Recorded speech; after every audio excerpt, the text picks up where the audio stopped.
Staff and girls. Today I'm very privileged to introduce you to Dennis Goldberg, political activist against the apartheid struggle. Mr. Goldberg was an executive member of the Congress of Democrats, an organization in alliance with the ANC.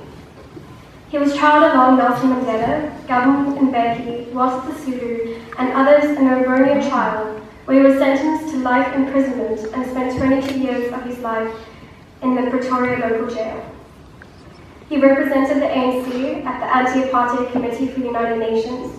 He was the founder of HEART, an organization that improved the standards of living for Black South Africans across the country, and was awarded the Albert Luthuli Peace Prize in recognition of his work.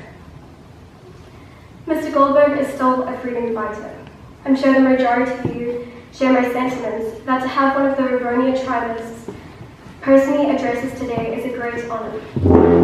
Mr. Goldberg, I know it was not easy for you to be here today, but we are so very grateful. I stand in awe and wonder of your selflessness and the sacrifices you made for free and just South Africa. In the context of our Youth Day, I believe that it's vital to recognize the past and the many activists like Mr. Goldberg who carved our present idea of freedom in modern South Africa. He represents the leadership which inspired the youth to fight for freedom against oppression, even if we were not personally subjected to it. Given our word of privilege, I believe that if we hear him, he will inspire us to continue the pursuit for justice, and I welcome him warmly. I was 13. I had a 15-year-old friend who was mad about girls at Rustenburg. And so here I am at last, something like 60 years later, at Rustenburg itself. You know, there were some references in all the introduction. I met Sam Nzima, and as a result of him taking that astonishing photograph of the death of little Hector Peterson, he was prohibited from taking photographs again, because photographs, they say, a picture is worth 1,000 words. And that scene of the older young man, student at school, and the sister of Hector Peterson walking through the street turned the world against apartheid. In a sense, the police were right, but they took away a man's livelihood, Sam Nzima, because he exposed the truth about what was happening in South Africa. There was also a mention of my comrade Govan Mbeki in the introduction about me from the Revernia trial. And I want to tell you about him. He was the first graduate in social sciences from University of Fort Hare. And he was the editor of a progressive newspaper called The Guardian. He lived in Port Elizabeth. And around about 1947 or 48, he went into Central News Agency, CNA bookshop, and he found a book about the liberation of the Nazi concentration camp, death camp, Auschwitz, and other Nazi concentration camps during World War II. And when he looked through the book, he told me his response was that yes, he is an African nationalist. He believes in the freedom of the majority of the people of South Africa who were oppressed under apartheid. But he went on and he said what he realized was that he could never be a racist, because racism must lead to gas ovens or some equivalent, like the massacre at Soweto, like so many other rallies where people were shot down who were unarmed. The most famous, of course, being the uprising in Soweto in 1960, the massacre in Soweto, where 69 people were shot dead and 200 were wounded by the police, where people handed in their passports in protest and the police opened fire. Again, a turning point in our history. But the important point is that one of the greatest leaders of anti-apartheid struggle, Govan Mbeki, the father of our second free president, Governor Thabo Mbeki, could say, I want to see freedom, I want to see our people live together, I cannot be a racist. And why do I recall this now? Because I see in South Africa, day by day, an appeal to narrow nationalist sentiment and anger and killing because of racism, and very dangerous for the future. Because I come from a movement, the African National Congress Alliance, through the Congress of Democrats and Whites, and there was a Coloured People's Congress and the Indian Congress. We formed the Congress Alliance, where our attitude was so beautifully expressed by Nelson Mandela in the Rivonia trial. At the end of his speech to the court, he said, in effect, I'm not quoting exactly, I'm paraphrasing, that all his life he had fought against black domination, he had fought against white domination. His ideal, he said, is a society where we could live in peace and harmony. He went on to say, because we were on trial for our lives under the Sabotage Act, he said, and this is my ideal, my Lord, to the judge. This is an ideal, my Lord, which I hope to live to see achieved. But if needs be, it is an ideal for which I am prepared to die. And I want to tell you, at the end of that speech, there was a silence in the court. I think from the judge, from the press, even from the security police, who wanted to see us hanged in the trial. A dead silence until the judge very quietly turned to our leading defense advocate, Brown Fisher, and said, Mr. Fisher, do you have another witness to take the stand? And that witness was Walter Sisulu. And Walter Sisulu had 4 years of education, but he was the greatest intellect of his time in the African National Congress.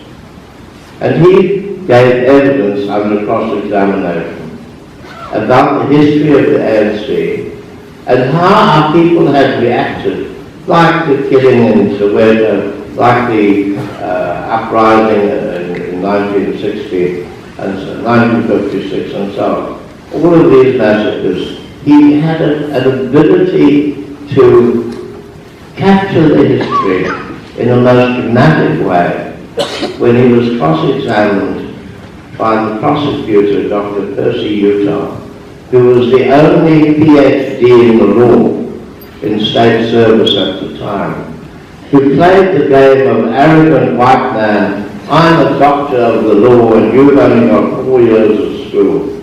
And I have to tell you, I sat there in the dock at the trial in wonderment at Walter Sisulu's calm explanation in answer to a most complex question where the prosecutor would be badgering him to say, I want an answer, yes or no. And Walter Sisulu, a tubby, Nelson Mandela was an elegant, charismatic personality. Walter Sisulu was a dumpy little guy with glasses and sort of looked up and down, he could never see properly, but a clarity of thinking and explanation. And he would say to the prosecutor, no, you've asked me a question, the answer is difficult. I will explain it to you. And the prosecutor would appeal to the judge who hated the prosecutor, just by the way. And it's quite important because I don't understand why we weren't hanged. And And I think it was the judge hated the prosecutor.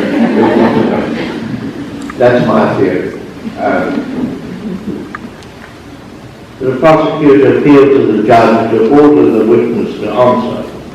And he said, he wouldn't call him Dr. Utah, he would deliberately call him Mr. Utah, degrading him. And you should call me Professor next time you introduce him. Doesn't really matter. Said to the prosecutor, you asked the question, wait for the answer, which was a real put down in terms of the protocol of the way courts function.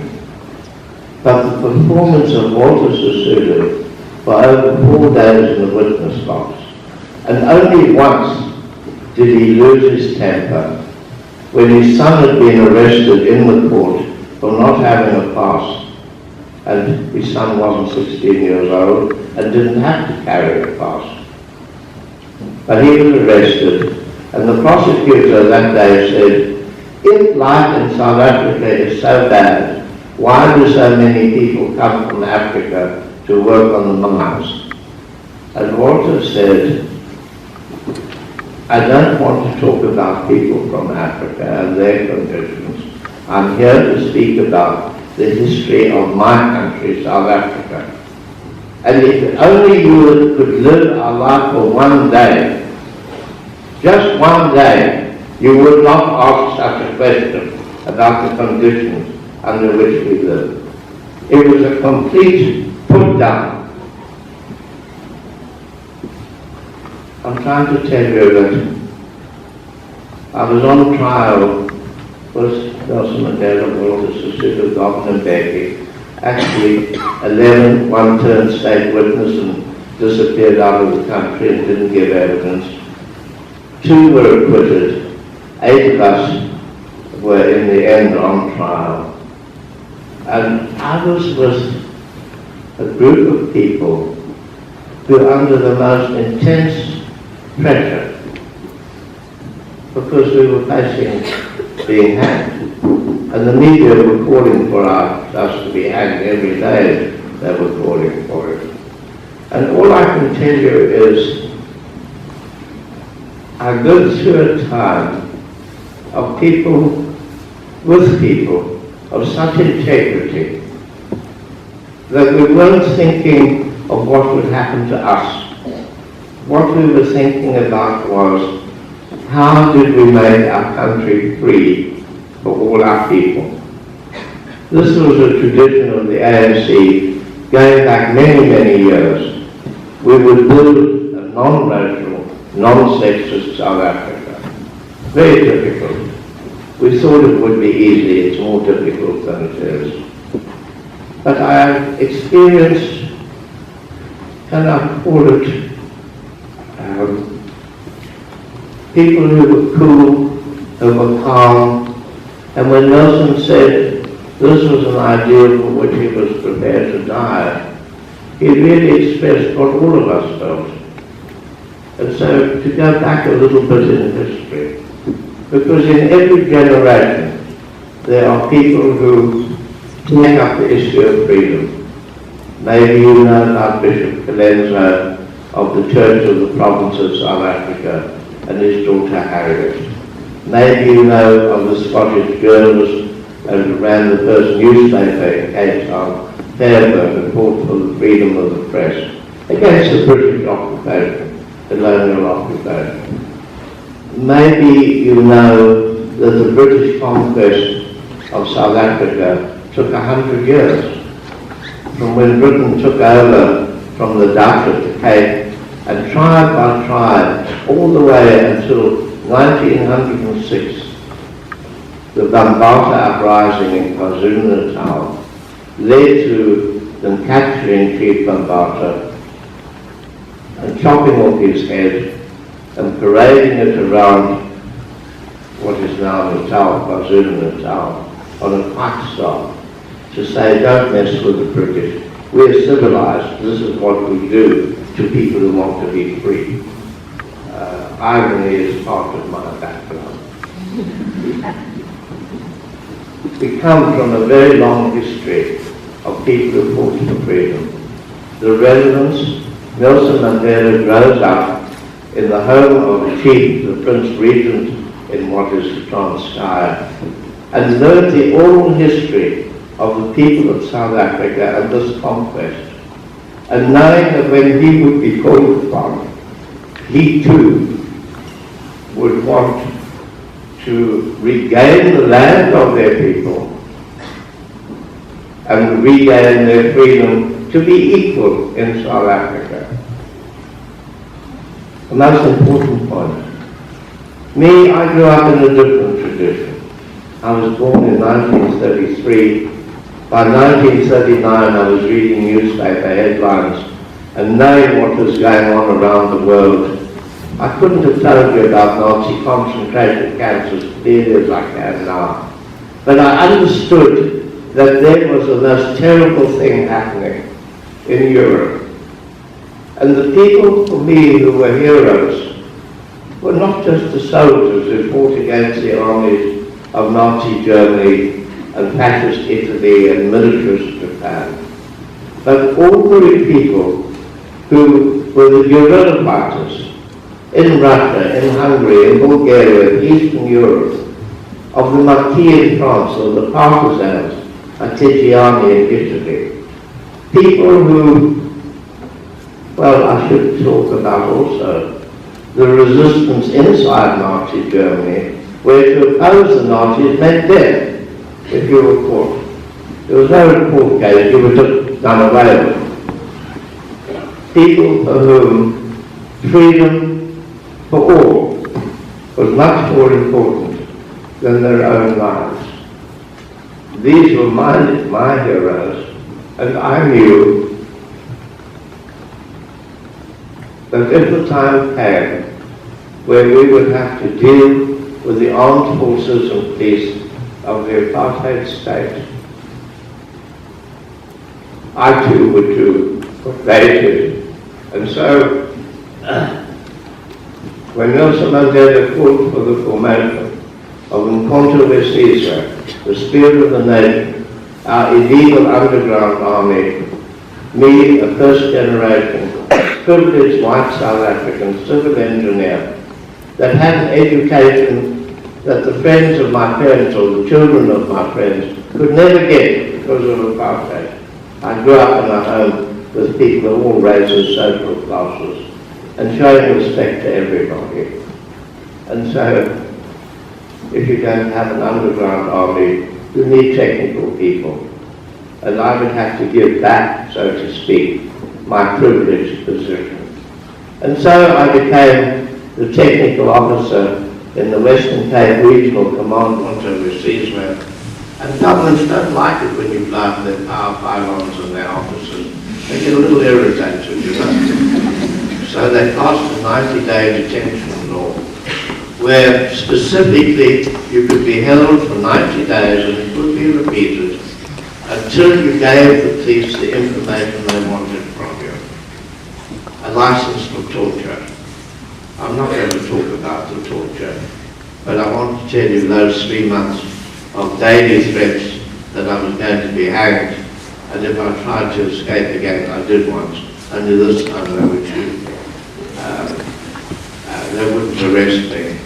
And so, what I can tell you is, I've lived actually a very privileged life. I've met and worked with some of the finest people of our country. And yes, you know about Nelson Mandela, and yes, Walter Sisulu and Goldberg and these others and a few others. You can add me at the bottom of the list if you like. But thousands of people. And in the end, I have to say, we praise, our media love to praise individual heroes. We praise Nelson Mandela.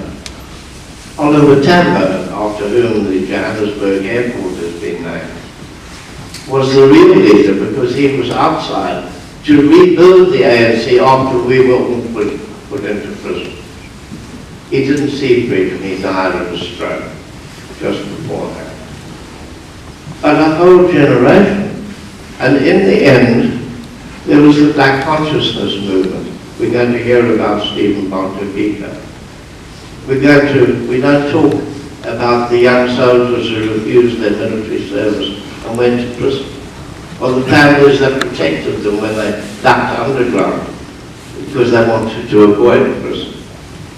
Tens of thousands of people, and in the end, a united democratic front of some 2 million people took part in the struggle to end apartheid. Yes, my organisation, the Congress Alliance, led by Oliver Tambo, provided the guidance and leadership, but it was 2 million people who set us free. This is Youth Day, and every generation has youth. And you are the youth of today. I often get asked how I made the weapons that we were going to use. But now isn't the time for weapons. Now is the time for politics, for democratic politics, for involvement in social issues. That's your task. It's your task to make the country that we believe we would make. I wish you luck in doing it. I want the youth, and you are the youth. We hand over the baton, we say. I hope you will do it. Thank you for inviting me to your Youth Day celebration.